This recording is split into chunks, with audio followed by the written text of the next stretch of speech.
নমস্কার বন্ধুরা, আমি দেবাশিস আর আপনারা দেখছেন এডি গার্ডেনিং। বন্ধুরা, এইখানে আমার একটা আতা গাছে আতা পেকে একদম পলিথিনের ভিতরে পড়ে গেছে। তো বন্ধুরা, এই গাছে অনেকগুলো আতা হয়েছিল। গত বছর এই গাছে মাত্র 3খানা 4খানা মতন আতা হয়েছিল, কিন্তু এবছর কাছাকাছি 20টার মতন এতে আতা হয়েছিল।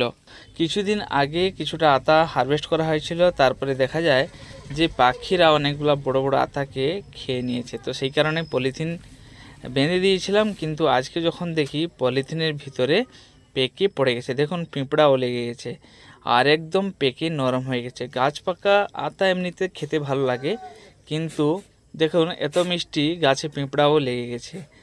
আর বৃষ্টি হচ্ছে, তো বৃষ্টির জল এর ভিতরে একটুখানি ঢুকে গেছে পলিথিনের ভিতরে। যদিও পলিথিনের নিচে একটু ফুটো করা ছিল, তারপরেও হয়তো পলিথিনটা ঠিকঠাক করা হয়নি, তো তার ভিতরে একটু জল ছিল।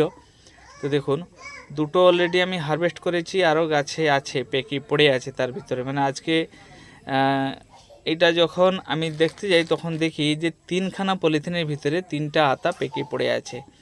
তো দেখুন, আতাগুলা যথেষ্ট বড়, দেশি আতা, এগুলা কোনো হাইব্রিড আতা নয়। আরও এই গাছে কিছু ছোট ছোট আছে, যেগুলো আমি এখন হারভেস্ট করে নিচ্ছি, কারণ যদি এটা লক্ষ্য নজর না করা হয় তাহলে পলিথিনের ভিতরে পেকে পড়ে গেলে সেটা পচে যাবে। তো সেই কারণে এখন এগুলাকে হারভেস্ট করে নেওয়া হচ্ছে। তো বন্ধুরা, এটা দ্বিতীয় বছর। এবছর কিন্তু এই গাছে 20খানা মতন আতা হয়েছিল। এখনও ছোট ছোট কিছু আছে, যেগুলো আরও কিছুদিন যাবে, তারপরে এগুলাকে হারভেস্ট করা হবে। আর কিছু নতুন করে ফুল এসেছে। তো বন্ধুরা, যদি সম্ভব হয় এই গাছ থেকে কিছুটা চারা তৈরি করে আগামী বছর আমি আপনাদেরকে দিতে পারি, কারণ এই বছর আতা হয়েছে। এবারে সিডলিং থেকে চারা তৈরি করে এটাকে গ্রাফটিং করতে হবে। তো বন্ধুরা, দেখুন কত বড় বড় সাইজ আতা, দুটো আতা কতটা হয়েছে দেখুন। এখনও আরও একটা আতা রয়ে আছে অনেকটা উঁচুতে, যেটা হাতে এরকম হারভেস্ট করা সম্ভব না। তাকে একটা লাঠিপাটির ডগা একটু নগি বানিয়ে হারভেস্ট করতে হবে, নাহলে কিন্তু হারভেস্ট করা যাবে না। তো বন্ধুরা, ভিডিওটা কেমন লাগলো কমেন্ট করে অবশ্যই জানাবেন। ভালো লেগে থাকলে লাইক, শেয়ার, সাবস্ক্রাইব অবশ্যই করে নেবেন।